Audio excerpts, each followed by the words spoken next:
हाँ तो दोस्तों, कैसे हैं आप लोग। मैं हूं साजिद ज़ुहैब और आप लोग देखना शुरू कर चुके हैं ज़ुहैब स्पीक्स। सऊदी अरबिया की जो हुकूमत है वो एक बार फिर से पूरी दुनिया में रहने वाले मुसलमानों के टारगेट पर आ चुकी है। दुनिया भर के मुसलमान हद से ज़्यादा इस वक्त सऊदी अरबिया की हुकूमत को क्रिटिसाइज़ कर रहे हैं।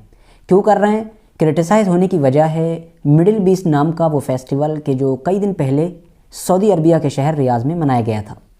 ये एक म्यूज़िक फेस्टिवल था, एक काफ़ी बड़ा एक भारी म्यूज़िक फेस्टिवल था जो 1, 2 और 3 दिसंबर को सऊदी अरबिया में मनाया गया था। इस फेस्टिवल को उन्होंने बहुत वो तो इस वक्त तो ये चीज़ नॉर्मल है कि सऊदी अरबिया में जो भी काम होता है वो एक बहुत बड़े लेवल पर होता है ताकि वो ज़्यादा से ज़्यादा अपने टूरिस्ट जो हैं उनको अट्रैक्ट कर सकें और ज़्यादा से ज़्यादा टूरिज़्म को प्रमोट कर सकें। इसीलिए उन्होंने इसको भी इसी तरीके से ऑर्गेनाइज़ किया था। बहुत सारे बड़े बड़ी ऐसी फैसिलिटीज़ प्रोवाइड कराई थी एंटरटेनमेंट वाली। इसके अलावा बड़े बड़े पॉप स्टार और बड़े बड़े स्टार को, म्यूज़िक स्टार, पता नहीं किसे किसे उन्होंने वहाँ पर बुलाया था। फ़िलहाल 1, 2, 3 तारीख को बहुत वक्त गुजर चुका है। लोगों को इतनी कान इसको ज़्यादा खबर भी नहीं थी। उन्हीं लोगों को पता था कि जो इसके बारे में इंटरेस्टेड थे या जो वहाँ गए होंगे। इतना कुछ खास पता नहीं था, वरना लोकल लोगों को पता था। दुनिया भर में इसके बारे में चर्चा उस वक्त शुरू हुई कि जब इसकी कुछ वीडियोज़ सोशल मीडिया पर वायरल होना शुरू हुई।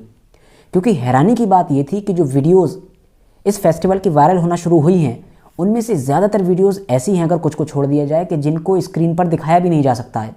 यानी इतनी ज़्यादा एडवांस हो चुकी हैं वो। ऐसा महसूस होता है कि मानो ऐसे ऐसे काम उसमें हो रहे हैं कि जो यूरोप में भी खुलेआम पब्लिकली नहीं होते हैं। यूरोपियन लोग भी सड़कों पर नहीं करते, बल्कि वो भी पर्दे के पीछे ही करेंगे इस तरह के काम। ऐसे ऐसे, वो भी कहाँ से वायरल हो रही हैं? सऊदी अरबिया से। अब जाहिर है जब इस तरह की वीडियोज़ वायरल होंगी एक ऐसी कंट्री से जिसका हिस्टोरिकल बैकग्राउंड अलग है, जिसका कल्चर अलग है, जिसकी पहचान अलग है, जिसको एक अलग इमेज के ज़रिए से पहचाना और जाना जाता है, तो सोचिए लोगों का क्या हाल होगा। लोगों का जो भाव होंगे अंदर से वो किस तरह के निकलेंगे। तो क्रिटिसाइज़ होना बिल्कुल उन लोगों का जायज़ था। फ़ौरन गवर्नमेंट के ऊपर लोगों ने तानाज़नी शुरू की, कहा भाई ये आप क्या करवा रहे हैं। क्योंकि जो सऊदी अरबिया है उसको जब भी वो हमारे दिमाग में आती है वो कंट्री, तो हमारे दिमाग में क्या ख्याल आता है? एक इस्लामिक कंट्री, एक ऐसी कंट्री जहाँ पर मुस्लिम कल्चर है, मुस्लिम रूल्स हैं। एक तरीके से ये माना जाता है कि वो शरिया से चलता है।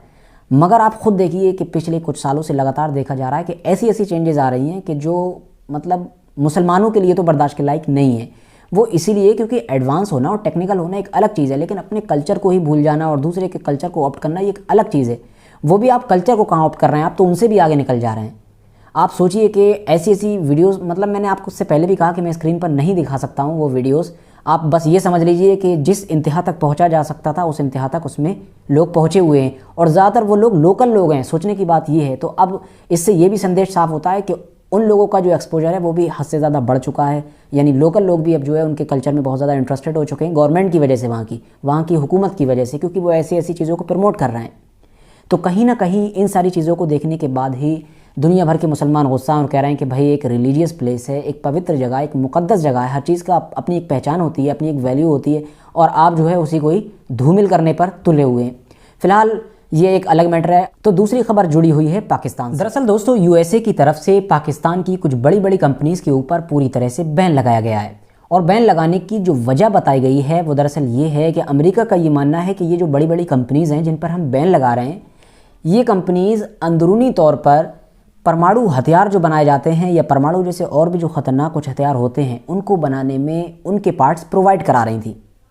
और इंटरेस्टिंग बात यह है कि ये जो पार्ट प्रोवाइड करा रही थी पार्ट्स को, वो सिर्फ पाकिस्तान को ही प्रोवाइड नहीं करा रही थी, बल्कि पाकिस्तान के साथ बाहर भी दूसरे जो देश थे कुछ, जैसे कि ईरान, चाइना और रशिया, इनकी भी मदद कर रही थी। अपने देश के साथ साथ ये उन कंट्रीज़ को भी ऐसे बहुत सारे इंपॉर्टेंट पार्ट्स प्रोवाइड करा रही थी जिनकी मदद से परमाणु हथियार या इस जैसे ख़तरनाक दूसरे हथियार बनाए जाते हैं। तो इसीलिए उन्होंने कहा है कि हमारे लिए इनके ऊपर पाबंदी लगाना ज़रूरी था, इनके ऊपर बैन लगाना ज़रूरी था, वरना ये आने वाले दिनों में ख़ुद हमारे लिए ही ख़तरा बन सकती थी। अब जाहिर है दोस्तों, किसी भी बड़ी कंपनी पर बैन लगना ख़ुद उस देश के लिए भी बुरी चीज़ होती है, नुकसानदायक चीज़ होती है, और पाकिस्तान को इसका खामियाजा भुगतना पड़ेगा।